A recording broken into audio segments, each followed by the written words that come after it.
من الشيطان الرجيم بسم الله الرحمن الرحيم وما أرسلناك إلا كافة للناس بشيرا ونذيرا صدق الله المولانا العظيم وصدق رسوله النبي الحبيب الكريم إن الله وملائكته يصلون على النبي يا أيها الذين آمنوا صلوا عليه وسلموا تسليما يا اللهم صل على مولانا محمد وعلى آله سيدنا مولانا محمد اللهم صل على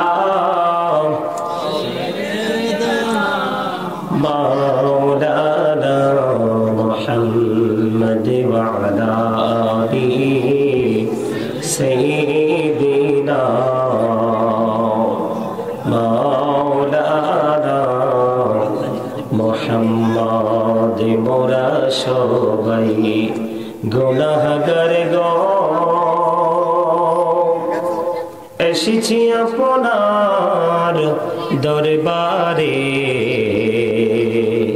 যার সিলাই সৃষ্টি করছেন মাফ করেন তার খাতিরে আল্লাহুম্মা সাল্লি আলা সাইয়্যিদিনা মাওলানা মুহাম্মদ ওয়া আলা আলিহি সাইয়্যিদিনা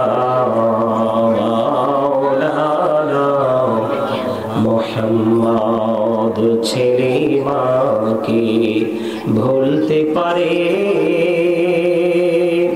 মা তো ছেলেকে ভুলে না ছেলে মাকে ভুলতে পারে মা তো ছেলেকে ভুলে না বিপদের কান্ডারি গো নবীজি তুমি আমাদেরকে ভুলো না আল্লাহুম্মা সাল্লি আলা সাইয়্যিদিনা মাওলানা মুহাম্মদ ওয়া আলা আলিহি সাইয়্যিদিনা মাওলানা মুহাম্মদ নবী গো আপনার ভালোবাসায় জীবনের গোনা ঝরে যায় নবী গো আপনার ভালোবাসায় জন্নত নসিব হয়ে যায় আল্লাহুম্মা সাল্লি আলা সাইয়্যিদিনা মাওলানা মুহাম্মদ ওয়া আলা আলিহি সাইয়্যিদিনা মাওলানা মুহাম্মদ লা ইলাহা ইল্লাল্লাহ লা ইলাহা লা ইলাহা ইল্লাল্লাহ লা ইলাহা ইল্লাল্লাহ। রে নামাজে রোজা ছাইরো না, মা বাবাকে ভুইলো না। রে নামাজে রোজা ছাইরো না, মা বাবাকে ভুইলো না। রে জান্নাতবাসী হইতে চাইলে, জান্নাতবাসী হইতে চাইলে প্রাণ ভরে করু সাধনা। লা ইলাহা ইল্লাল্লাহ লা ইলাহা ইল্লাল্লাহ লা ইলাহা ইল্লাল্লাহ মুহাম্মাদুর রাসূলুল্লাহ সাল্লাল্লাহু আলাইহি ওয়াসাল্লাম। আল্লাহ আল্লাহ আল্লাহ আল্লাহ মাঝে আর মাঝে কিসের করো খেলা, পিছের দিকে চেয়া দেখো, পিছের দিকে চেয়া দেখো, ডুবে যায় তোর বেলা রে। আল্লাহ আল্লাহ আল্লাহ আল্লাহ আল্লাহ আল্লাহ আল্লাহ আল্লাহ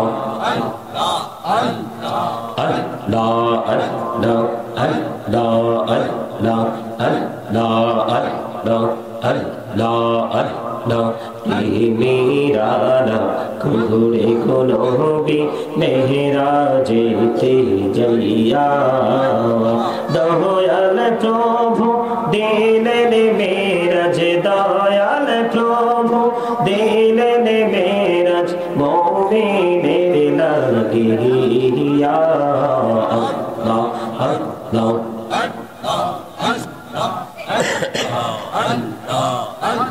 লা ইলাহা ইল্লাল্লাহ মুহাম্মাদুর রাসূলুল্লাহ সাল্লাল্লাহু আলাইহি ওয়াসাল্লাম।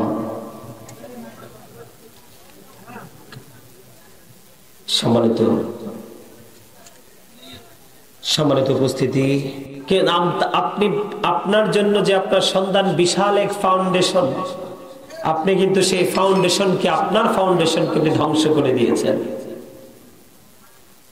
আপনাদের এখানকার পিতামাতা যথেষ্ট উদাসীন, যথেষ্ট অলস, তারা অ্যালার্ট নয়।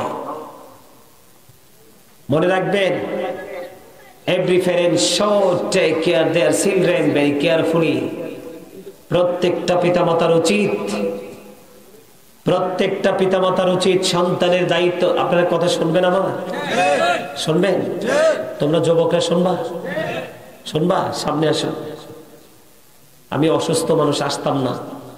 আমি যদি না আসতাম, আজকে আরিফুল ইসলাম তাহিরিকে তোমরা বেয়াজ্জতি করতাম। মানুষের ভালোর দিন সবাই হাসতে জানে, দুঃখটাকে এক সেকেন্ডের জন্য কেউ ভাগ করতে চাইলে কিন্তু পারে, কিন্তু করে না। এরকম না? আমরা কথা বলেন না কেন? না পাইলে একটু ধৈর্য ধরাই তো মুসলমান, প্রকৃত মুমিনের কাজ। মনে রাখবেন, মুসলমানের জন্য জান্নাত বানায়নি আমার আল্লাহ। আল্লাহ মুসলমানের জন্য কি করেনি? জান্নাত বানায়নি, জান্নাত বানিয়েছে মুমিনের জন্য। সকল মুসলমান কি মুমিন? সকল মুসলমান কি মুত্তাকি? বোঝেন না কেন? ৭৩টা দলের মধ্যে ৭২টাই জাহান্নামী। কিছু খাবো না রে ভাই, আমি খাই না তো। না না না, আমি খাই না, এমনিতেও খাই না, বাইরে টোটালি কিছু খাই না। আপনাদের, আমি আজকে আপনাদের পিতামাতার দায়িত্ব নিয়ে আজকে কথা বলবো। আপনাদের এই এলাকার পিতামাতা, তারা যথেষ্ট উদাসীন। পিতামাতাগুলো তারা সচেতন নয়। সন্তান হলো পিতামাতার ভবিষ্যৎ। আপনি যদি আপনার সন্তানকে সুশিক্ষা দিতে পারেন, আপনি জানেন আজকে এটা দিও না, এটা দিও না, এটা দিলে আমি ওয়াজ করতে পারবো না, এটা দিও না, এইভাবে ঠিক আছে, যথেষ্ট হয়েছে। আমি যদি আজকে আমার মা আমার মা যদি আজকে অ্যালার্ট না থাকতেন, সচেতন না থাকতেন, জানেন আমার মায়ের কাছে কৈফিয়ত দিয়ে প্রস্রাব করতে যেতে হতো। নির্দিষ্ট সময় যদি বেশি দেরি হতো, ওনাকে এসে কৈফিয়ত দিতে হতো, তোমার এত সময় প্রস্রাবখানায় গিয়ে কাটাইছো কেন? তখন আমাদের কাছে একটু কষ্ট লাগতো, বিরক্তি লাগতো। মা এত শাসন আমাদেরকে করছে, কি করছে? এত শাসন আমাদেরকে মা করছে। কিন্তু আজকে বুঝি মায়ের এই কঠিন শাসনের কারণে আজকে কঠিন এক বক্তা গোটা পৃথিবীর জন্য। কথা কি বুঝতে পারেন? আপনাদের এখানকার মানুষ আমার চিনে না তো কেউ। কি বলছি বুঝতে পারছেন? অনলাইনে ঢুকে দেখবেন মাহফিলে আমার বা কুমিল্লাতে যদি মিলাদ পড়ি, আপনাদের এখানের চাইতে আর অনেক বেশি মানুষ মিলাদে আসবে। কথা কি বুঝতে পারছেন? যাই হোক, আজকে আমি আপনাদের যারা স্বামী স্ত্রী, পিতা মাতা, তাদেরকে নিয়ে কথা বলবো। সম্মানিত উপস্থিতি, আপনি যখন মাটিতে তেঁতুলের বীজ বুনবেন, তখন কিন্তু কিছুদিন পরে তেঁতুলের চারা আসবে। আর এই গাছে, এই তোমরা এত কথা বললে আমি কিভাবে কথা বলবো, আলোচনা করব।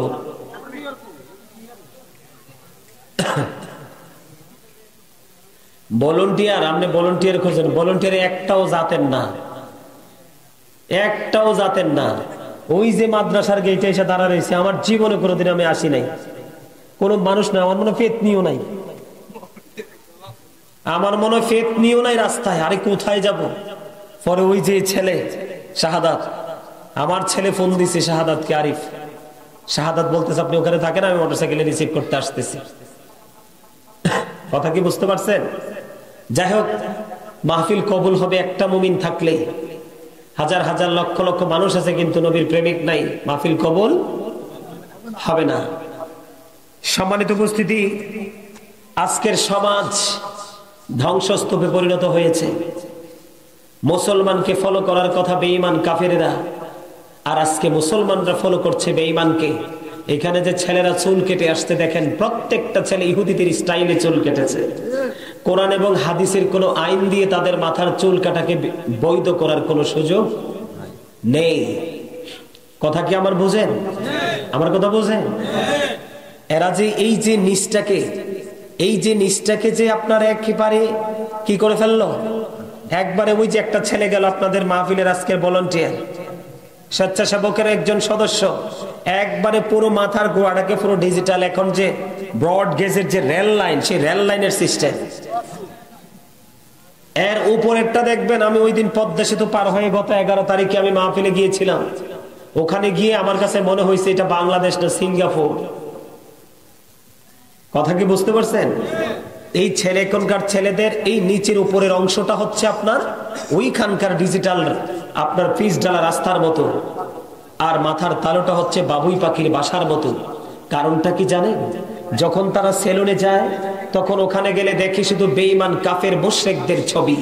তখন তারা এখান থেকে একটা আইডেন্টিফাই করে দেয় যে তোমরা আমাকে সেই স্টাইলে চুলটাকে কেটে দাও। কিন্তু এই জায়গাটাকে ক্লিয়ার করার দায়িত্বটা কার? পিতামাতার। কারণ স্কুলের টিচার যদি সন্তানকে বেশি মায়ের দেয়, মায়ের কলিজায় আগুন লাগবে, মামলা ঠকি দিবে, ওনাকে কারাবরণ করতে হবে। কথা বলেন না কেন? এখনকার টিচাররা স্টুডেন্টদেরকে মারতে পারে না, বরং স্টুডেন্টরা টিচারকে মারে। আপনারা দেখেন নাই? কথা বলেন না কেন? আজকে আমাদের এই সমস্যাগুলো কেন জানেন? পিতামাতা অ্যালার্ট না। আমার কথাগুলো একটু, এই কথা বলবেন না, কথা নাই। Stop your mouth everybody. সকল জবান, সকল আর জবানকে বন্ধ রাখতে হবে। You listening my lecture very attentively. এখানে যারা বসেছেন মন দিয়ে শুনতে হবে, অন্যথায় I say go to your seat out of sight. আমার সামনে 5 জন থাকলেই এনাফ। একটা মুমিন থাকলেই গুরু গোটা আপনাদের পুরো এরিয়া আল্লাহর রহমত থাকবে। একটা মুমিন থাকলে কয়টা? প্রতি 1000-এ একটা যাবে জাহান্নামে, 999টা যাবে জাহান্নামে। আল্লাহ 999টাকে বলবে ইউ গো টু হেল, জাহান্নামে চলে যাও। আর একটা লোক মাত্র, ওনলি 1%, একটা লোককে বলবে ইউ গো টু প্যারাডাইস, জান্নাতে চলে যাও। জোরে বলেন না কেন সুবহানাল্লাহ। এখনকার মানুষ জান্নাত যে একটা নিয়ামত, জান্নাত নামক একটা যে নিয়ামত আছে, যেটাতে অবর্ণনীয় নিয়ামত আছে, যেটাকে ইংলিশে প্যারাডাইস বলা হয়, গার্ডেন বলা হয়, এই জান্নাতের কথা তো এখনকার মানুষ ভুলেই গেছে। এখনকার মা বাবাদের স্বপ্ন হলো শুধু সুদে টাকা লাগাবে, বিভিন্ন কৌশলে টাকা বৃদ্ধি করবে, আর সন্তানকে একটা পাকা দালান গড়ে দিয়ে যাবে। আপনারা তো কিছুই রাখেন না খবর। আর এখন তো ইমাম সাহেবরা হক কথা বললে তাদের চাকরিও টিকে না, ঠিক কিনা বলে? আর জোরে বলে নাকি মিথ্যা বললাম? এই শুক্রবারে যদি হক কথা বলে যায়, তার আগের পরের বৃহস্পতিবারে তো আপনি ইমাম সাহেবকে ব্রেকআপ করে দিবেন, ঠিক কিনা বলে? মিথ্যা বলছি ভাই? হ্যাঁ ঠিক না? আপনি মানেন বা না মানেন, ইমাম সাহেবকে ওপেনলি জুমার দিনে সত্য কথা বলার অধিকার দিবেন, তখন দেখবেন ইসলাম কত সুন্দর। Islam is not only a religion but also complete code of life. আপনি আপনার লাইফকে চেঞ্জ করতে হলে, স্টাইলকে চেঞ্জ করতে হলে আপনাকে ফলো করতে হবে সরকারে মদিনাকে। তার কারণ হলো কি জানেন? Of all the great religious personalities of all prophet Muhammad রাসূলুল্লাহ সাল্লাল্লাহু আলাইহি ওয়াসাল্লাম। জোরে জোরে বলেন না সুবহানাল্লাহ। আর জোরে। The 100 ranking of the most influential person in the history, 100 জন প্রভাবশালীর তালিকা করেছেন আমেরিকার গবেষক মাইকেল এইচ হার্ট। 100 জন মনীষী, 100 জন প্রভাবশালীর তালিকা করে সবচেয়ে সেরা চ্যাম্পিয়ন করেছেন, সবচেয়ে বড় ইনফ্লুয়েন্সাল দ্বারা আমার নবীকে তিনি আখ্যা দিয়েছেন। জোরে জোরে সুবহানাল্লাহ। আর জোরে। আপনি শিক্ষা নেবেন বেঈমান কাফের থেকে। আর জোরে বলেন, বেঈমান কাফের সম্পর্কে খবর রাখেন। গায়ের জোরে চলবে না পরকাল। এই দুনিয়াতে পিস্তল ঠেকাতে পারেন, নাক মুখ ভরে ঘুষি মারতে পারেন, চড় মারতে পারেন, গালি দিতে পারেন, ইউনিটি তৈরি করতে পারেন, কিন্তু ওখানে আর ইউনিটি তৈরি করার মতো কোনো সুযোগ আছে? কি করবেন? পাওয়ার খাটাবেন? No, impossible. আল্লাহ বলেছেন ইন্না বাতুশা রাব্বিকা লাশাদীদ, প্রস্তুত থাকো। The seizing of Allah is difficult, আল্লাহর ধরা, আল্লাহর পাকড়াও বড় কঠিন, বড় শক্ত। যাবেনটা কোথায়? আল্লাহ বলেছেন ইন্নাল্লাহা সারিউল হিসাব, Allah is quick to take account, আল্লাহ হিসাব গ্রহণে অত্যন্ত তৎপর। কিন্তু সবচেয়ে বড় ভয়ঙ্কর খবর হলো, এই পৃথিবীতে টাকা দিয়ে, ঘোষ দিয়ে, বিড়ি দিয়ে, সিগারেট দিয়ে, 500 টাকা দিয়ে বা কোনো কৌশল করে, ড্রেজিং করে অন্যায়কে অন্যায় করতে পারেন, প্লেসটাকে চেঞ্জ করে দিতে পারেন, মোড়টাকে ঘুরিয়ে দিতে পারেন। কিন্তু আল্লাহ রাব্বুল আলামিন জানিয়ে দিয়েছেন লা ইয়ামুতু, ওখানে আর মরতে পারবে না। People will not die that day, সেখানে মরার কোনো সুযোগ নাই। ফিহা ওয়ালা ইয়াহইয়া, সেখানে বাঁচারও কোনো সুযোগ নাই। People will not be able two live that day, সেখানে তোমার বাঁচারও কোনো সুযোগ নেই। আল্লাহ রাব্বুল আলামিন বলে দিয়েছেন ওমা হুয়ান হাবি গাইবিন, people will not be able to escape that day, সেদিন সেখান থেকে পালিয়ে যেতেও পারবেন না। কিসের অহংকার? আপনাদের এখানকার মানুষ যথেষ্ট মূর্খ। আপনারা আমাকে যা বলেন বলেন, গালি দেন সামনে, আমি কিচ্ছু বলবো না। কেন মূর্খ বলেছি জানেন? কারণ আল্লাহ বলেছে পৃথিবীর প্রেম, পৃথিবীর প্রেম ধোঁকা। আমাল হায়াতুদ দুনিয়া ইল্লা মাতাউল গুরুর। চ্যালেঞ্জ ছুড়ে দিলাম সূরা আলে ইমরান 185 নম্বর আয়াতের শেষ অংশে আল্লাহ বলেছেন এই দুনিয়ার জীবন একটা ধোঁকা, একটা প্রতারণা। আপনি দুনিয়ার প্রেমে পড়ে ঘুমিয়ে গেলেন। দুনিয়ার প্রেমে আমার কাছে অবাক লাগলো, একটা তুপ এখানে বাদামের সলকা দিয়ে আপনার একবার কি করে দিয়েছে। কত বড় গর্ধব, কত বড় বিবেকহীন, কত বড় সেন্সলেস। বছর একটা মাহফিল হয়, ছোট হোক বড় হোক, তুমি এখানে আসছো বাদাম খাওয়ার জন্য। আল্লাহ রাব্বুল আলামিন তোমাকে বাদাম খাওয়ার জন্য জবান দিছে। আল্লাহ বলছে remember me then I will remember you. আল্লাহ বলেছেন ফাযকুরুনি আযকুরুকুম, তোমরা আমাকে স্মরণ করো, আমি তোমাদেরকে স্মরণ করব। তার মানে তোমরা আল্লাহর জিকির করো, তাহলে তোমরা আল্লাহও তোমার জিকির করবে। আর তুমি জিকির খাওয়া দিয়ে এখানে এসে বাদাম খাইতে আসছো। কত বড় নির্লজ্জ বেহায়া মানুষ। এই মুসলমানের অবস্থা মোটেও ভালো নয়। মুসলমানের উপর আল্লাহর গজব খুব বিকট ভাবে আসবে। এই মুসলমান মনে রাখবেন, সূরা ইউনূসের 44 নম্বর আয়াতে আল্লাহ রাব্বুল আলামিন স্পষ্ট করে বলে দিয়েছেন। আল্লাহ বলেছেন ইন্নাল্লাহা লা ইয়াজলিমুন নাসা শাইয়্যান ওয়ালাকিন্নান নাসা আনফুসাহুম ইয়াজলিমুন। আল্লাহ বলেছেন Allah doesn't wrong his slave, we are the ones who do wrong. আল্লাহ বলেছেন আল্লাহ মানুষের উপর জুলুম করে না, মানুষ নিজেই নিজের উপর জুলুম করে। আল্লাহ আল্লাহর বান্দার উপর অত্যাচার করে না, বান্দা নিজেই নিজের উপর অত্যাচার করে। আল্লাহ বলেছেন আল্লাহু লা ইউহিব্বুজ জালিমিন। আল্লাহ বলেছেন Allah doesn't like the unjust, আল্লাহ জালেমদেরকে, জুলুমকারীদেরকে পছন্দ করে না। আল্লাহ বলেছেন ওমা লিযালিমিনা মিন আনসার, আল্লাহ বলেছেন Allah does it guide the unjust. জালেমরা যখন বিপদে পড়ে আল্লাহ তাদের জন্য কোনো সাহায্যকারীও রাখে না। দেখেন তুরস্ক, আমাদের বাংলাদেশের সেনাবাহিনী প্রেস ব্রিফিং করেছেন তুরস্কে গিয়ে। কোথায় গিয়ে? কিভাবে লাশ উদ্ধার করব, দুর্গন্ধে কাছে দাঁড়াইতে পারছি না, অথচ তাদের লাশ কি হিন্দু, খ্রিস্টান, বৌদ্ধ নাকি মুসলমানের? মুসলমানের। মনে রাখবেন, মুসলমান হলেই সাকসেস নয়, মুমিন হলেই সাকসেস, মুত্তাকি হলে সাকসেস। কথা বলেন না কেন? আরে জোরে। মুখে কি তালা ঝুলাইছে? এই মুখের জবাব তো দিতে হবে। দেখছেন না আল্লাহ একজনকে বোবা বানাইছে আর আপনাকে কথা বলার শক্তি দিছে। কথা কি কথা বলছেন সেই জবাব আল্লাহর দরবারে